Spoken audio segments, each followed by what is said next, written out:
नमस्कार, स्वागत है आपका उत्तराखंड खबरनामा न्यूज में। लालकुआं बिंदुखत्तर राजस्व गांव का मामला विधानसभा में नेता प्रतिपक्ष यशपाल आर्य सहित कई बड़े नेताओं द्वारा मजबूती से उठाए जाने के बाद लालकुआं कांग्रेस पार्टी को एक बार फिर भाजपा सरकार को घेरने का मौका मिल गया है।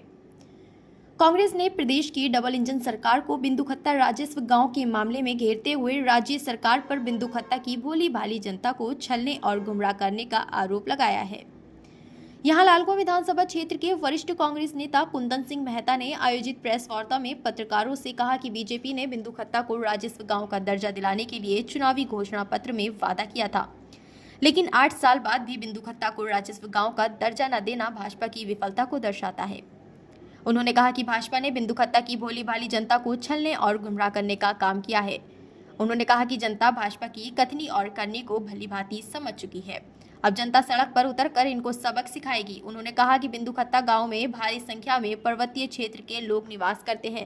तत्कालीन मुख्यमंत्री एनडी तिवारी सरकार ने बिंदुखत्ता के लोगों को बिजली, सड़क सहित अन्य सुविधा उपलब्ध कराई और वहां पर जो भी विकास हुआ है वह कांग्रेस कार्यालय में हुआ था, लेकिन भाजपा सरकार बनने के बाद वहां पर कोई विकास नहीं हो पाया है। उन्होंने कहा कि भाजपा के लोग चुनाव के समय राजस्व गांव देने की बात तो करते हैं, लेकिन विधानसभा में भाजपा के चुने हुए जनप्रतिनिधि बिंदुखत्ता के मामले में चुप्पी साध लेते हैं। उन्होंने कहा कि जिस मामले को क्षेत्रीय विधायक को उठाना था, उस मामले को नेता प्रतिपक्ष यशपाल आर्य सहित कांग्रेस के कई बड़े नेताओं ने मजबूती से उठाया। बिंदुखत्ता अपने आप में एक यहाँ के लोग सक्षम हैं और बिंदुखत्ता के लोग यहाँ के जो हमारे जनप्रतिनिधि यानी हमारे नेता प्रतिपक्ष हैं या हल्द्वानी विधायक सुमेर देश जी हैं, उन सब लोगों ने इस बिंदुखत्ते की चिंता की और उन लोगों ने इसके बारे में हर बार सदन में आवाज़ उठाई। लेकिन हमारे जनप्रतिनिधि यहाँ पर डॉक्टर मोहन बिष्ट जी, जिनको जनता ने चुनकर विधानसभा पहुँचाया, उन्होंने आज तक एक बार भी इस बिंदुखत्ते की आवाज़ नहीं उठाई है। और आज अगर जब नेता प्रतिपक्ष सदन में बिंदुखत्ते की आवाज़ उठा रहे हैं तो उसमें वहाँ पर अपना रितु खंडूरी जी जो विधानसभा अध्यक्ष हैं वो उनको बैठने के लिए कहती है और मुख्यमंत्री महोदय को उनसे कहती है कि इनको बैठाओ। क्या यही सरकार का हाल है या कोई इसमें बोल नहीं पाएगा, कोई अपनी आवाज़ नहीं उठा पाएगा? सरकार किस तरीके से दबाना चाहती है इसको?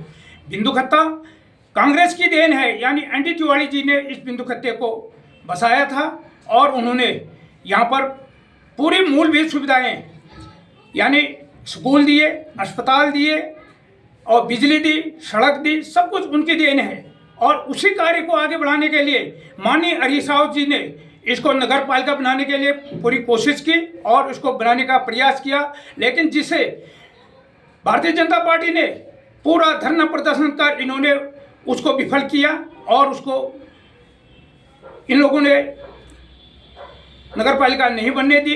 और इन्होंने कहा कि हमारी डबल इंजन सरकार आएगी तो हम इसको राजस्व गांव बनाएंगे, लेकिन 2 बार इनकी डबल इंजन सरकार आ गई है। आज ये ट्रिपल इंजन की सरकार की बात करते हैं माननीय मुख्यमंत्री जी, लेकिन ट्रिपल क्या, अब फिर चौथी बार सरकार, 5वीं सरकार, कितनी बार ये सरकार आएगी? अगर ये जनता के मुद्दों को चाहते, जनता को आगे बढ़ाना चाहते या ये बिंदुखत्ते को राजस्व गांव बनाना चाहते तो आज ये बिंदुखत्ता स्वतः ही राजस्व गांव बन गया होता, लेकिन ये सरकार कभी भी इसको राजस्व गांव नहीं बनाना चाहती है। इसलिए मैं तमाम जनता से निवेदन करूंगा कि ऐसी सरकार को उखाड़ फेंकने में कोई देर न करें और जो जनता की बरखिलाफ हो। और यहाँ तक कि इन्होंने पूर्व सैनिक मोहननाथ गोस्वामी जी जो अशोक चक्र विजेता, उनका जो यहाँ पर मिनी स्टेडियम बनना था वो स्टेडियम भी इन्होंने बनाने से सब रोक दिया है। तो इसलिए हम लोगों ने बीच में इसका ज्ञापन दिया था और अभी फिर हम उस पर कार्य कर रहे हैं और हम जनता को यानी इस सरकार को तब तक चैन से नींद नहीं सोने देंगे जब तक कि बिंदुखत्ता राजस्व नहीं बनेगा। और बिंदुखत्ता के तटबंध, यहाँ के आवारा पशुओं का गौशाला और मोहननाथ गोस्वामी स्टेडियम, ऐसे कई मुद्दे हैं। तो इनको जब तक ये पूरा नहीं करती है सरकार, और ये वादे तो करती है, ये वादे फिर जुमलेबाजी में आ जाती है। तो इसलिए मैं सरकार से यही निवेदन करता हूँ कि आप इसको जल्दी जल्दी शीघ्र इसको राजस्व गांव बनाएं और जनता को यहाँ पर खुशहाल रखे। तो यही मेरा आम जनता से निवेदन है, ऐसे सरकार को आप आगे सबक सिखाएं। बहुत बहुत